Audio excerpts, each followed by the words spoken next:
Anong ganap sa mundo ng showbiz? Inaresto ng mga operatiba ng Philippine National Police Criminal Investigation and Detection Group o PNP-CIDG ang kontrobersyal na vlogger na si Francis Leo Marcos na ang tunay na pangalan ay Norman Manguzan habang siya ay naka-live pa sa social media at kumakain sa loob ng isang hotel. Ayon sa ulat, isinilbi ng mga otoridad ang warrant of arrest na inilabas ng Parañaque Regional Trial Court Branch 294. Kaugnay ito sa kasong may kinalaman sa umano'y iligal na pagsusuot ng uniforme ng pulis, isang paglabag na may kaukulang parusa sa ilalim ng batas. Sa kumalat na video online, makikitang nasa kalagitnaan ng kanyang live broadcast ng vlogger nang lapitan siya ng mga operatiba. Maayos umanong ipinaliwanag ng mga pulis ang warrant at isinagawa ang pag-aresto habang nakatutok pa ang kamera. Naduwag ka na naman, inayupak ka, makukulo ka na, pastihan. Uy, talaga? Bayot, hindi pumunta sa hearing. Ay, sino may hearing? Gago lang yung nagsasabing may hearing ako. Ano kayo, matalino pa kayo sa lawyer ko? Ang bobo mo naman. Alam nga naman paniwalaan ko si baka gago ay yung lawyer ko, hindi. Tanga. Hindi mas paniniwalaan ko yung lawyer ko kaysa kung sino-sinong impacto. Suportado ka ng Cavite, Mr. Caliber. Buji Toys Incorporation. Shout out.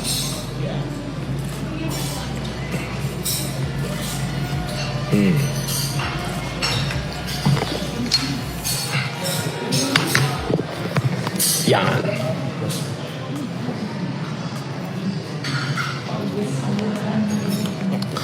Dami natin order. Yan. Ang daming viewers, Casper. 5,773. Shoutout ho sa inyo lahat. Mabuhay kayo. Alam niyo naman si FLM, simpleng mamamayan lang naman tayo. Shoutout kay Q, 2K Moding, 25 pesos. Thank you. At syempre si Cadaver, si Casper, babaliktad na, Norms. Pahiwatig na, Casper. Babaliktad ka na raw, pahiwatig ka na raw. Baliktad sa higaan. Magsabi ka rito. Punta ka rito. Ang daming looking inside. Glenn Burr Plazan, shout out. At kay looking inside. Ignorance of the law excuses no one. Magdasal ka na. Dahil mo namang alam, parang napakatalino mo sa law, ha. Kitang-kita sa mga tamo, takot at ay! Ako? Ang inis, nakikita mo ba yung buhay ko? Nakikita mo ba yung life of luxury? Nakikita mo yung mga bata ko naka-stay? Bata ako pa lang yan. Paano ako na-stress pa nga? May mai-stress man sa damakmak ang pera.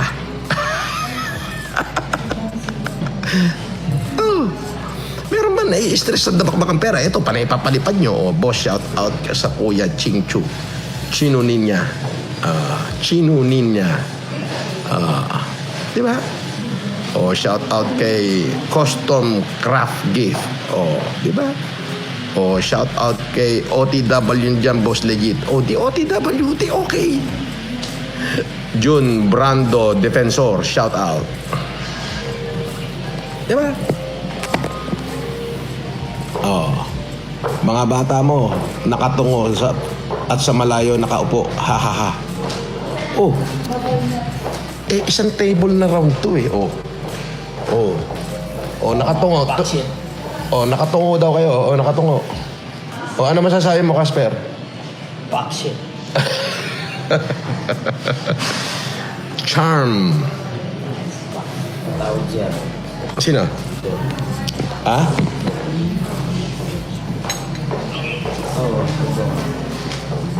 Karibu salad, sir. Paano ko naman siguro? Kana. Bakit? Ba't sabi nung warang ka raw? Sino may sabi? Ayun na sila nag-iwan sa akin. Normal yung nakalay. Sino? Sila yung sila Magpapaniwala ka naman doon. Wala naman sinasabi abogado ko eh. Bakit? Nasa authority na ba o fiscal pa lang? Piskal pa lang. Gago ba yung nagsasabi? Pwede ka Dapat din, demanda talaga yun. Oh, edi demanda mo. Demanda. Hayaan mo sila. Bahala sila doon. Basta bahala yung mga abogado kung gumalaw. As simple as that. Ano ba kaso yun? Malay ko. Bada isip. Pero nandun yung ano mo, nandun yung abogado mo. Hindi, wala. Nandun na, nag-file na lang ng memorandum. Sabi niya, wala ka ng hearing, sabi sa akin.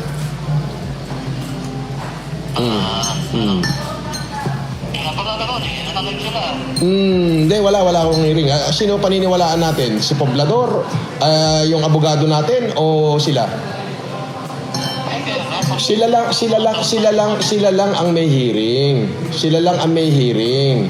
Tapos, syempre, natatakot sila na baka lutangan ko, na baka gawin ko yung ginawa nila sa akin, na baka lutangan ko sila. Di ba, nung nakaraan ako may hearing, wala naman sila, di ba? Tapos nagpadala sila ng bus sa akin, ng haras. Natatakot sila na baka gawin ko the same. Kaya, syempre, nagtawag. Papaniwala ka na bando? Wala yun. Ganun daw ba? Ha? Unti-unti na daw man. Wala. Ginago lang niya yung mga viewers niya. Sabi ng kapakit na to. Ano yung mga Ando yung mga kapakshit natin? Ginago lang niya yung mga viewers niya. Ginago lang niya. Eh, nasa fiscal pa lang yung ano din, ha? Taas nun ka. Wala yan. Ginago lang niya yung ano, yung mga viewers niya. Kaya mo, sila naman nagsasuffer, hindi naman tayo. Di ba? Ganun sila kawalang niya. Ganun lang yun. Okay, nakalive ba ba? Oo, nakalive ako. Sige na, bye-bye.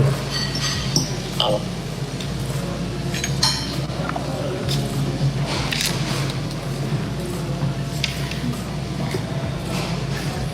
Dami-dam, boss idol kita. Magaling ka mag-terno.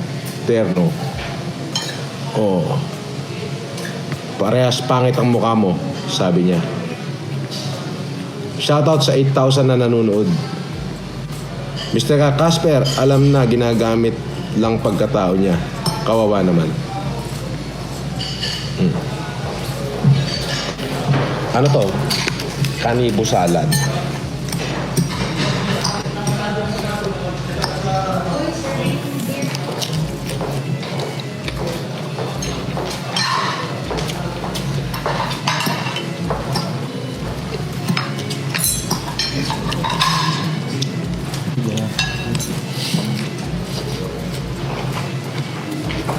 Morning, sir. Right. I-serve lang po namin yung warrant. Okay. Ikaw po ba si Norman Magusin po? Alias Francis Leo Marcos? Hindi. Sabay po.